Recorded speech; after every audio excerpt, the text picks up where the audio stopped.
Good morning students. Now we start lesson 2 Bharat ki Khoj part 2। Bharat की शक्ति और सीमा।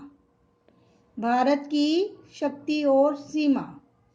भारत की शक्ति के स्रोतों और उसके पतन और नाश के कारणों की खोज लंबी और उलझी हुई है, पर उसके पतन के हाल के कारण पर्याप्त स्पष्ट है।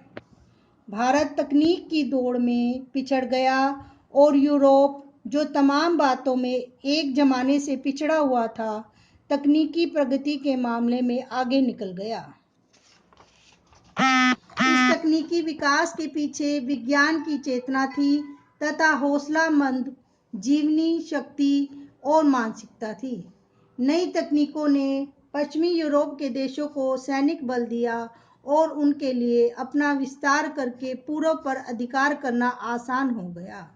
यह केवल भारत की ही नहीं, लगभग सारे एशिया की कहानी है। ऐसा क्यों हुआ?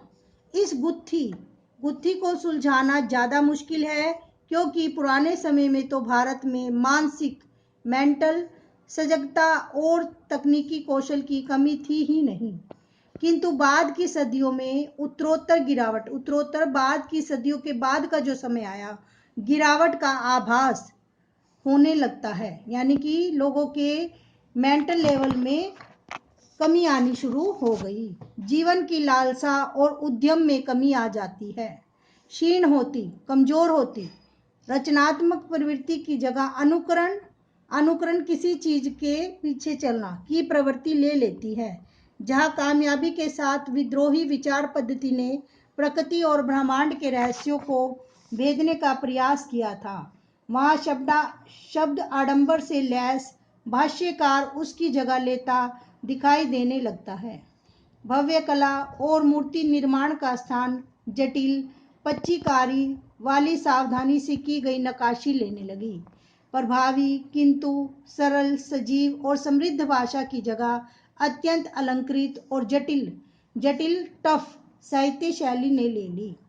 साहसिक कार्यों की लालसा और छलकती हुई जिंदगी, जिसके कारण सुदूर यानी दूर के देशों में भारतीय संस्कृति का प्रसार संभव हो सका था। क्षीण माने कमजोर हो चली और उसके स्थान पर महासागरों को पार करने पर रोक लगाने वाली संकीर्ण रूढ़िवादिता ने जन्म ले लिया।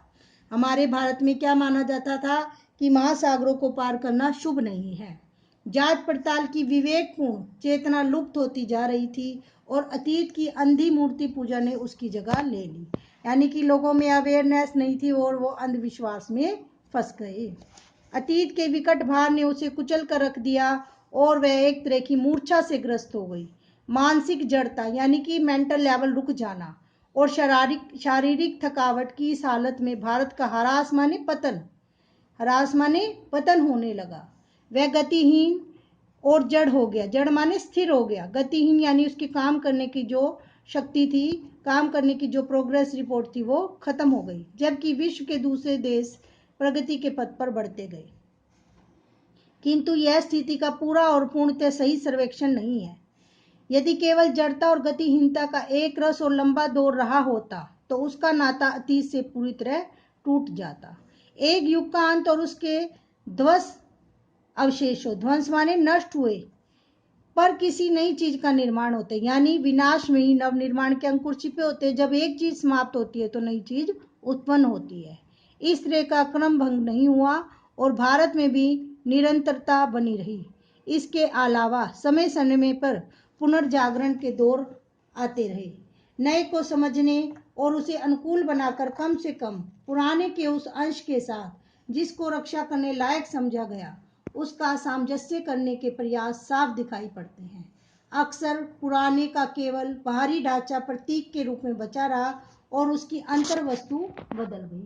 ऐसी लालसा जो लोगों को उस लक्ष्य की ओर खींचती है जो पूरी तरह सिद्ध नहीं किया जा सका हो, और साथ ही प्राचीन और नवीन के बीच सामंजस्य यानी कोऑपरेशन स्थापित करने की इच्छा बनी रहती है। इसी लालसा ने उन्हें गति दी और पुराने को बनाए रखने के साथ साथ नए विचारों को आत्मसात करने की सामर्थ्य दी। भारत की तलाश। पुस्तकों, प्राचीन स्मारकों और विगत सांस्कृतिक उपलब्धियों ने मुझ में एक हद तक भारत की समझ तो पैदा की, लेकिन मुझे उससे संतोष नहीं हुआ। ये नेहरू जी कह रहे हैं कि पुराने स्मारकों और जो बीते हुए समय की सांस्कृतिक उपलब्धि है उससे हमें भारत के बारे में तो पता चलता है, लेकिन अंदर से उनके मन में सेटिस्फैक्शन नहीं हुआ, न ही उन्हें वह उत्तर मिला जिसकी मैं तलाश कर रहा था। वर्तमान मेरे लिए और मुझ जैसे बहुत से लोगों के लिए मध्ययुगीनता, भयंकर गरीबी, दुर्गति और मध्य वर्ग की कुछ कुछ सही आधुनिकता का विचित्र मिश्रण है। मैं अपने वर्ग और अपनी किस्म के लोगों का प्रशंसक नहीं था, फिर भी भारतीय संघर्ष में नेतृत्व के लिए मैं निश्चित रूप से मध्य वर्ग की ओर देखता था। यह मध्य वर्ग स्वयं को बंदी और सीमाओं में जकड़ा हुआ महसूस करता था, खुद तरक्की और विकास करना चाहता था। अंग्रेजी शासन के ढांचे के भीतर ऐसा न कर पाने के कारण उसके भीतर विद्रोह की चेतना पनपी, क्योंकि अंग्रेजों ने इस तरह से सामाजिक व्यवस्था को बनाया था कि लोग प्रोग्रेस ना कर सके। लेकिन यह चेतना उस ढांचे के खिलाफ नहीं जाती थी जिसने हमें रौंद दिया था।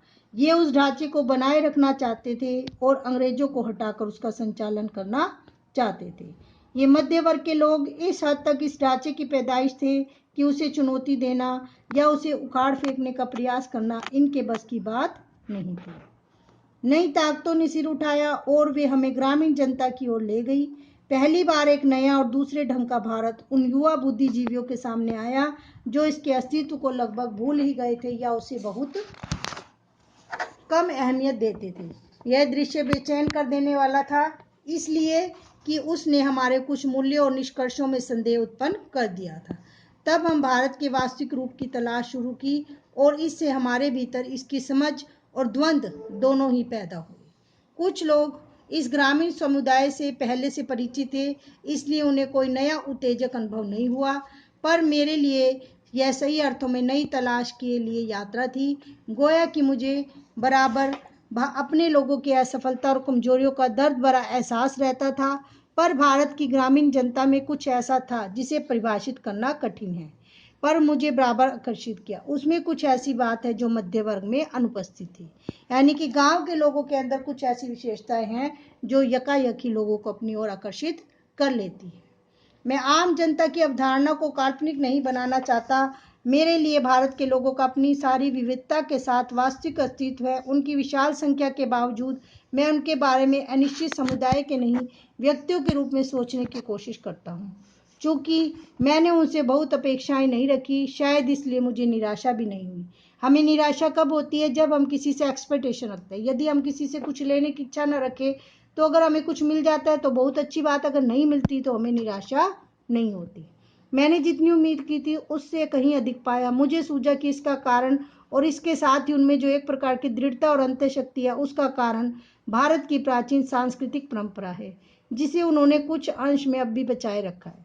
पिछले 200 वर्षों में उन्होंने जो अत्याचार झेला है, बहुत कुछ तो उसी के कारण समाप्त हो गया, फिर भी कुछ तो ऐसा बचा रहा जो सार्थक है और उसके साथ बहुत कुछ ऐसा है जो निरर्थक और अनिष्टकर है।